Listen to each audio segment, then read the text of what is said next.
Hello everyone, Radhe Radhe. मैं उमा अपने YouTube परिवार को प्रणाम करती हूँ। स्वागत है आप सभी का मेरे यूट्यूब चैनल उमा की दुनिया में। आ चुकी हूँ एक नए वीडियो के साथ, नई शुरुआत, नई कोशिश।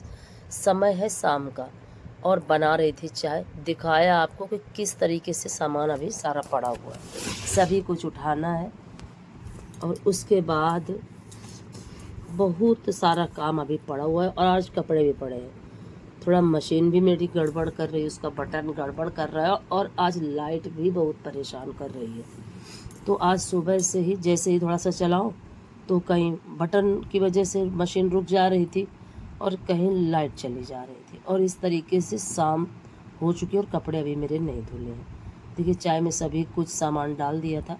जो बर्तन धुल के रखी थी उनको लगा देती हूँ और अभी कुछ गेंदा के पौधे जो कल नहीं लग पाए थे, लग क्या नहीं पाए थे, छूट गए थे, वो पौधों के बीच में ही रखे रहे और फिर हम लोग नीचे चले आए थे। आज जब सुबह गए जल चढ़ाने के लिए सूर्य भगवान को, तो देखा कि वो गेंदा के पौधे की जो पेड़ है वो रखी हुई है। फिर मैंने सोचा कि जो छोटे छोटे डिब्बे वगैरह हैं इनमें लगा देती हूँ, क्योंकि गमलों में कोई जगह बची नहीं है कि जिसमें लगाया जा सके। और यहाँ की मुझे थोड़ी सी सफाई भी करनी है, क्योंकि जो छोटे छोटे पॉट थे जिनमें मनी प्लांट वगैरह लगा रखा था वो, और इतना ज़्यादा चूहों की वजह से इतनी ज़्यादा दिक्कत हो रही है। तुलसी जी में दीपक जलाती हूँ मैं, छोटा सा दीपक ही है पीतल का, और आप समझिए कि बत्ती की खाने की वजह से दीपक उठा के लेके चले गए।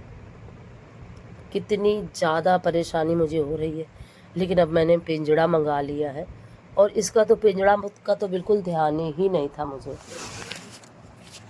फिर एक लोगों ने बताया कि पिंजड़ा मंगा के उसको रखो तो फिर ये चूहे थोड़े थोड़े से कम हो जाएंगे। वही किया है तो हर 2 दिन में और इतने होशियार हो चुके हैं कि 2 दिन में सिर्फ मुश्किल से 10-12 ही पकड़े गए हैं और सब भाग जाते हैं। फिर आ गई थी छत पे, सब जितने डिब्बे वगैरह थे वो सब लेके, और कुछ इस तरीके का मौसम था।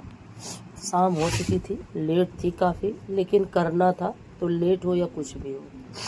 ये देखिए, और दिखाती हूँ आपको कंडीशन। ये देखिए, पानी की वजह से जो पौधे लगाए थे वो सारे ही गिर चुके। देखिए, छोटे छोटे से पौधे हैं, इतना ज़्यादा पानी की वजह से दिक्कत है अब पौधों को, ये मैं आपको क्या बताऊँ। सारी मतलब कोई भी पौधा जड़ नहीं पकड़ा, सारे झुक झुक के जा रहे हैं। ये देखिए, बस ये कुछ ही पौधे हैं जो गमले सेफ हैं पौधे, बाकी सब पौधे जड़ से बिगड़ चुके हैं। इनको आज काफ़ी ज़्यादा केयर तो नहीं करूँगी क्योंकि ज़्यादा समय नहीं है मेरे पास, लेकिन ये करूँगी कि, और ये देखिए चंपा का 2 फूल निकला हुआ है और ये कील ले ली। जिन गमलों में पानी भरा हुआ है उनका पानी निकल नहीं पा रहा है, उनको सबसे पहले ये देखिए, अभी ये कल ही पौधा लगा था और ये डबल पत्ती वाला वो है कनेर, तो इनके जो छेद हैं वो बंद हो चुके हैं। तो सारा पानी निकल जाए, सबसे ज़्यादा ज़रूरी ये चीज़ है। और इनमें माटी भी बहुत ज़्यादा ज़रूरी है डालने। सोच रही थी कि 5 डालूंगी, लेकिन क्या हुआ इस बार ऐसा कुछ बिगड़ा कि 5 तो पड़ ही नहीं पाई पौधों में। और फिर सोचा कोकोपीट मंगा लेती हूँ, तो जितने दिन तक 5 नहीं आ रही तब तक थोड़ा थोड़ा सा कोकोपीट ही डाल देती हूँ, क्योंकि पौधों की अगर जड़ें कमज़ोर हो गई तो फिर उनको बचाना काफ़ी मुश्किल। और कई गमलों में पानी भरा हुआ था और जितने भी पेड़ पौधे जिन गमलों में पानी भरा होगा वो पेड़ पौधे बचेंगे नहीं, ये बात निश्चित है। तो ये सब निकाल के और फिर माटी डालनी शुरू कर दी थी कि जिससे कि ज़्यादा पानी इनमें भरा न रह पाए। ये डालना बहुत ज़रूरी था। और पेड़ पौधे रखना काफ़ी मुश्किल काम होता है अब इस उम्र में, जब अपना स्वास्थ्य नहीं अच्छा रहता और जब तक हमारा हाथ पैर चलता रहता है तब तक तो कोई दिक्कत नहीं है। और ये सारे ही डिब्बे चूहों के काटे हुए हैं। इनमें कुछ तो इस तरह से काटे कि उनको फेंकना ही पड़ा, पर ये कुछ ऐसे हैं कि जिनमें कुछ ऐसा है कि मिट्टी रुक सकती है नीचे से। और ये इनमें सारे गेंदा के जो ये पौधे हैं, पेड़ है, ये लगा देती हूँ। और ज़्यादा देर तक झुक झुक के काम करूँ तब भी दिक्कत होती है, बैठते इस तरह से बनता नहीं बिना पाटा के, और ध्यान ही नहीं रहा कि पाटा लेते चलो। और फिर उसके बाद देखिए ये भी मटकी जिसमें भगवान के लिए पानी भर के रखा करती थी, अब वो भी खाली हो चुकी है। उसमें भी मैंने सोचा कि लगा देती हूँ। अब सिर्फ 1-2 ही पौधे बचे हैं, बाकी सारे लगा दिए। इस तरीके से पौधों को की देख रेख बहुत ज़्यादा ज़रूरी है। और कीड़ा लगना, इस समय क्या है कि बारिश के मौसम में बहुत सारी दिक्कतें आती हैं। अगर बारिश कम हो तब भी पौधों के लिए दिक्कत, बारिश ज़्यादा हो तब भी पौधों के लिए दिक्कत। तो हर एक मौसम का जो संतुलन होता है वो बहुत ज़रूरी है। और ये सब चीज़ें अपने हाथ में नहीं है, ये सब प्रकृति के हाथ में है, लेकिन ये चीज़ें बहुत ज़्यादा ज़रूरी है। क्योंकि अगर ज़्यादा पानी की वजह से बहुत सारे पौधों में गलन जैसी जड़ों में लग जाती है, गलता जिसे बोलते हैं, तो फिर वो गल जाते हैं।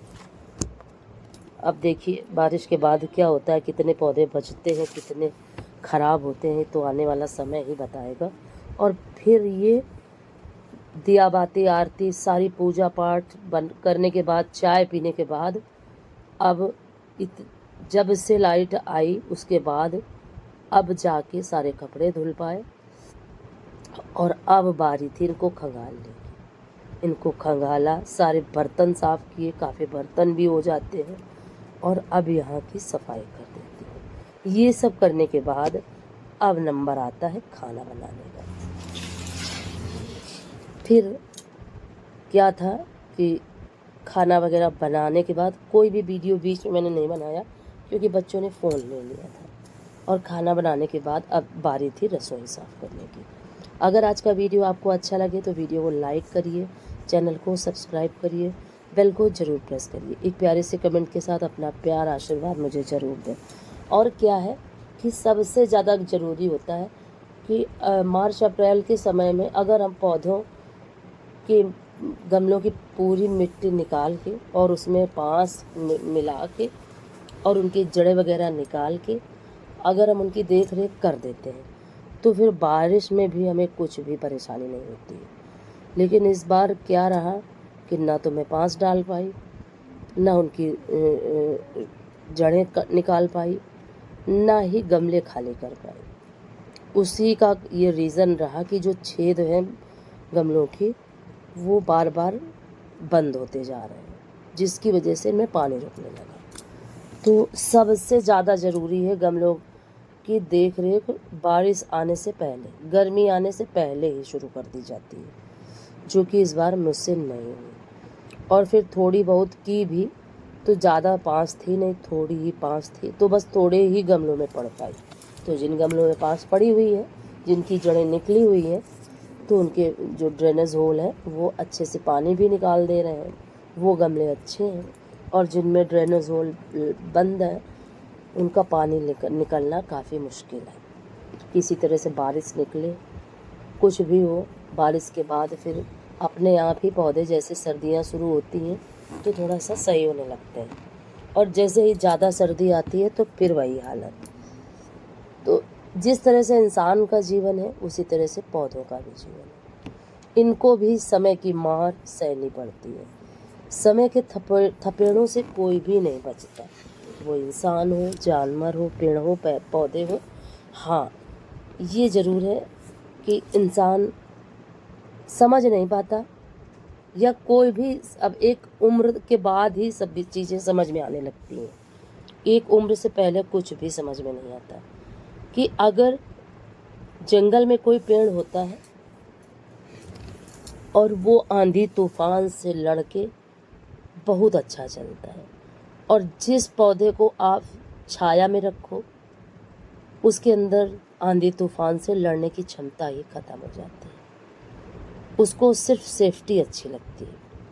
उसी तरह से इंसान है कि अगर हम अपने जीवन में सभी चीज़ों का सामना करते हैं तो हमारा जीवन उसी तरह का ढल जाता है और फिर हर चीज़ हमें बहुत छोटी लगने लगती है।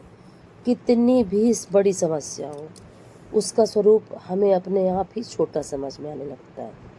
और फिर मैं ये सारे काम करती जा रही थी तो जीवन में कुल मिला के जीवन में संघर्ष बहुत ज़्यादा ज़रूरी है।